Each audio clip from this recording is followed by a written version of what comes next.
कहते हैं कि आदमी जहर से नहीं मरता, वो टेंशन से मर जाता है। बहुत पुराने समय की बात है। एक बार एक राजा राज्य का भ्रमण कर रहा था। हाथी की सवारी की। हाथी ताकत के नशे में चूर था। हाथी ने ध्यान नहीं दिया और हाथी की सूंड से एक मस्तमौला फकीर का कटोरा गिर गया। फकीर को बड़ा गुस्सा आया। उसने कहा, रुक, मैं बताता हूं, और हाथी का पूंछ पकड़ लिया। हाथी ने पूरी ताकत लगा दी, पर हाथी एक कदम भी आगे नहीं बढ़ सका। राजा ने पीछे मुड़कर देखा तो फकीर के हाथ में हाथी का पूंछ था। राजा को बड़ा आश्चर्य हुआ कि एक फकीर में इतनी ताकत।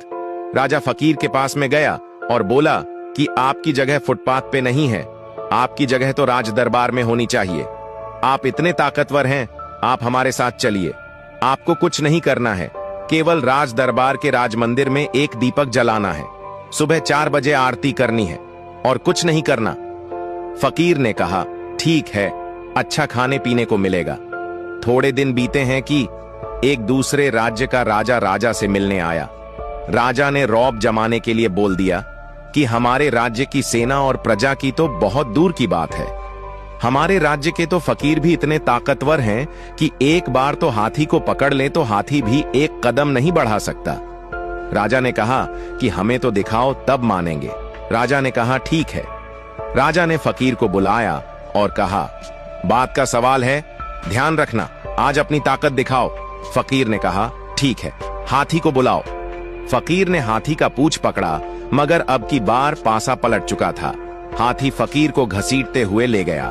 राजा को बड़ा अचंभा हुआ और फकीर से बोला कि जब फुटपाथ पे रहते थे, रूखा सूखा खाते थे, तब भी तुम में इतनी ताकत थी।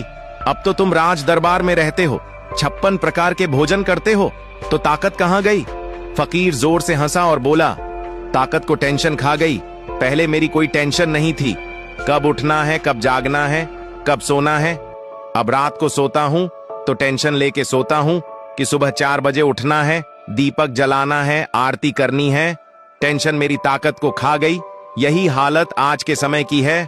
हम सोचते हैं तो हजारों टेंशन लेके सोते हैं, जो हजारों बीमारियों को न्योता देती है, जबकि हमें पता है कि टेंशन करने से कुछ नहीं होगा। वही होगा जो भगवान को मंजूर होगा। फिर टेंशन करने का क्या फायदा?